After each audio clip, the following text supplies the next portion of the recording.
Assalamualaikum warahmatullahi wabarakatuh dan salam sejahtera kepada pensyarah serta rakan-rakan sekalian.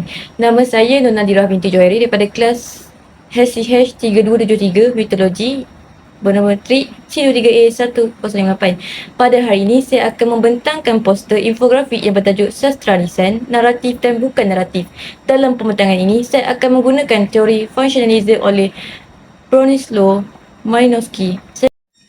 Baiklah, kita mulakan dengan bahagian pertama iaitu pengenalan. Sastra lisan ialah karya tradisional Melayu yang disampaikan secara lisan dari mulut ke mulut. Pada zaman dahulu, masyarakat belum mempunyai kemudahan percetakan, maka cerita pantun, syair dan gurindam dihafal serta diwariskan kepada generasi seterusnya.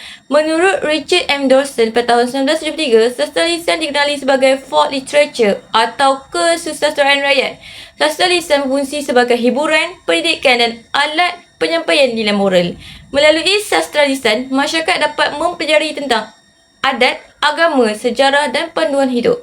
Hal ini selaras dengan teori functionalism yang menegaskan bahawa setiap unsur budaya memainkan peranan penting dalam mengekalkan keharmonian masyarakat.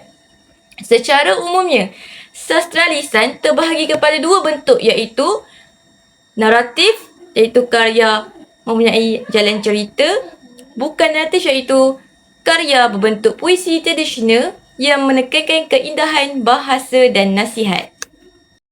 Seterusnya ialah bentuk naratif. Sastra lisan naratif ialah cerita tradisional yang mempunyai plot, watak, konflik dan penutur. Cerita ini boleh melibatkan manusia, haiwan atau makhluk luar biasa.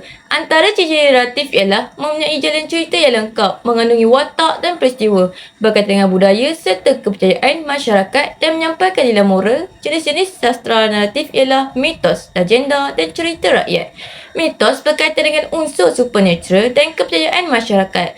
Legenda pula dikaitkan dengan tokoh atau tempat tertentu. Cerita rakyat disampaikan untuk hiburan dan pendidikan. Menurut teori functionalism, cerita-cerita ini mempunyai fungsi-fungsi sosial yang penting. Cerita tersebut mendidik masyarakat, menyampaikan pengajaran dan mengekalkan kepercayaan serta sejarah masyarakat Melayu.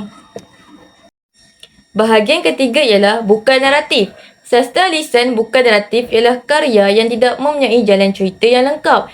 Karya ini disampaikan dalam bentuk puisi tradisional seperti pantun, syair, gurindam dan seloka.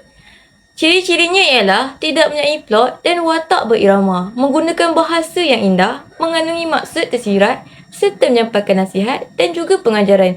Pantun, syair dan gurindam amat penting kerana kandungannya mudah dihafal dan disampaikan dari satu generasi ke generasi yang lain.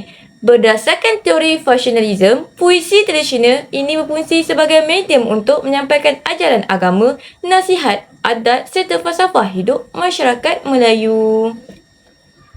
Seterusnya ialah contoh puisi tradisional. Contoh pantun yang dipaparkan ialah Pulau Pandan jauh ke tengah, Gunung Daik bercabang 3, hancur badan dikandung tanah, budi yang baik dikenang juga. Pantun ini menekankan bahawa jasa dan kebaikan seseorang akan sentiasa dikenang. Selain itu, terdapat syair perahu karya Amzah Fansuri yang mengandungi ajaran agama dan falsafah kehidupan. Seterusnya, Gurindam 12 karya Raja Ali Haji memberikan nasihat tentang akhlak dan tanggungjawab. Menurut teori functionalism, puisi ini berfungsi mendidik masyarakat melalui bahasa yang indah dan mudah diingati.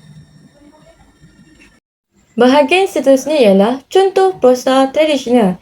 Pertama, Puteri Gunung Ledang, iaitu mitos yang mengandungi unsur supernatural dan kepercayaan masyarakat Melayu.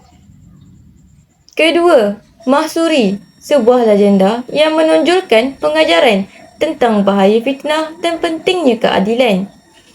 Ketiga, Si Tanggang, cerita rakyat yang mengajar kita supaya menghormati dan mengenang jasa ibu bapa.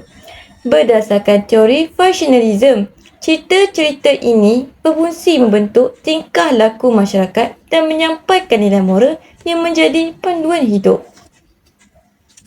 Sebagai kesimpulan, sastra lisan merupakan warisan budaya Melayu yang sangat berharga dan mempunyai kedudukan yang penting dalam kehidupan masyarakat sejak zaman dahulu.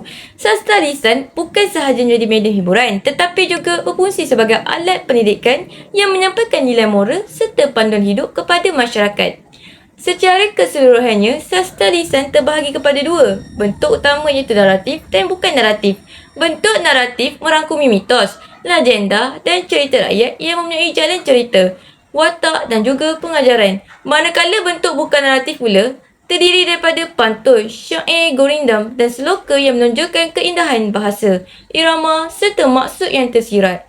Melalui teori functionalism yang diasaskan oleh Bronislaw Malinowski, dapat dibuktikan bahawa setiap unsur budaya mempunyai fungsi tertentu dalam masyarakat.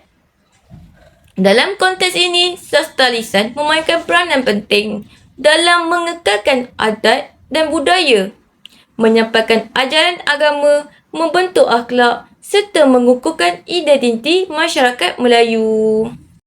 Sekian sahaja pembentangan saya mengenai sastra lisan, naratif dan bukan naratif berdasarkan teori functionalism oleh Bronislaw Malinowski. Terima kasih atas perhatian semua. Assalamualaikum warahmatullahi wabarakatuh dan salam sejahtera.